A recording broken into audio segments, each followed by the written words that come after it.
No. It's dangerous and it's expensive. Yeah. And even most cyber criminals don't do it. Yeah, that's a good point. The reality is those 33,000 must contain enormous bombshells. Some regarding maybe Obama, and some of them, I'm sure, Foundation. Some of them showing how when she went to Switzerland for UBS and Clinton was collecting his $1.5 million speaking fee, and she interceded with the IRS, which is a separate crime, by the way, to intercede with the IRS in order to help UBS. Yeah. UBS ended up giving them $3, $4, $5 million in donations and how many pay-to-play examples do you see? Do you see it with Morocco? Does this now put emphasis? You know, here's a woman. Well, the worst one, I believe, is the uranium one. The uranium one is very complicated. It's very hard to describe it. I'll give you the simple part of it. Simple part of it is she agreed and had to sign off on 20% of our uranium being sold to Russia.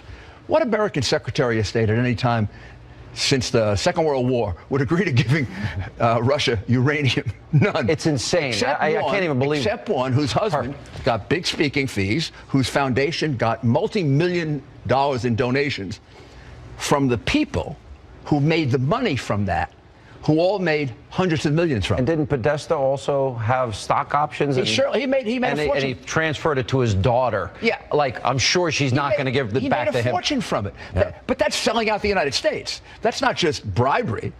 That's selling out the national interest of the United States. Here's my next and last question. They have taken two, really, I would consider sacred departments of government that have hardly ever been economically corrupted. The Justice Department, maybe during Teapot Dome, and the State Department, which has its own problems, but not economic corruption, and they've turned them into cesspools. The news people at this network, they do their job. We give opinion, just like newspapers have an editorial page. This is one editorial show. But they have been so dishonest here. And this level of collusion, this incestuous relationship, is far deeper, I think, Monica, than anybody knew. And that's the point, Sean, because for decades we've known that the news media has been largely on the left. If you look from Pew polling of national correspondents starting in 1964, 94% voted for Lyndon Johnson over Barry Goldwater. 1980, Ronald Reagan, who won the country in a landslide, 81% of national correspondents voted for Jimmy Carter.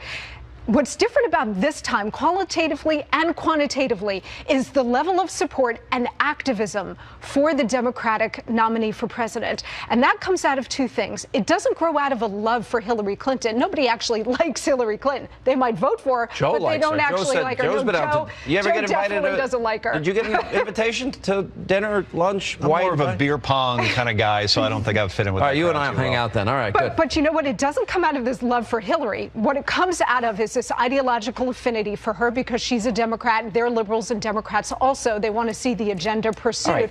But it also comes out of a hatred and fear of Donald Trump. And that's why the activism is ratcheted up to a level we have never seen before. I said in 2008, journalism is dead in America. I didn't know how right I was, nor did I think I'd have the level of proof that we now have.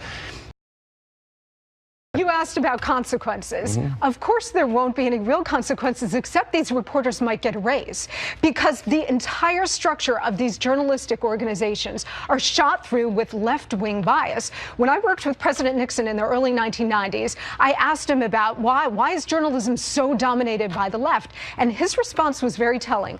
He said, smart conservatives go into business to make money.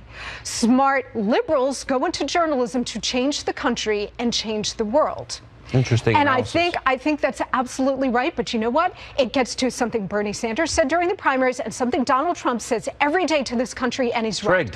That the system is rigged. And by that, he means you don't have a fair, independent, impartial press, which is interested in, above all, the truth. Okay, that should be their goal. Hang on a second. Let me bring Larry in. Larry, let's talk about this media. It's like an in-kind campaign contribution. You know, we get criticized, Larry, because we're open and honest. We tell people we have a point of view. This is an editorial. There's no pretense. But these guys act like they're fair and balanced. Here's my main question. How come the Politico, how come the New York Times people, how come all these outlets, there's no price to pay for the collusion that's been exposed here? Why? Nobody gets fired. Nobody gets reprimanded. It's business as usual. And Sean, it's one thing to complain about media bias, as we often do. It's another thing to try and determine exactly the effect media bias has on how people vote. And a friend of mine named Tim Grosclose, who wrote a book called Left Turn, has tried to do just that. He teaches at George Mason University. And he found out of the top 20 sources of news, 18 of them are left-wing, only 2 are not. And that's the Nightly News with Brett Baer and the Washington Times. And his analysis is that if the media were truly fair and balanced, if they really gave another point of view about fill in the blank, climate change, minimum wage, taxes, Obamacare, illegal immigration, if they really gave people the other point of view, the average state would vote the way Texas does, which is about 8 to 10 points in favor of the Republican.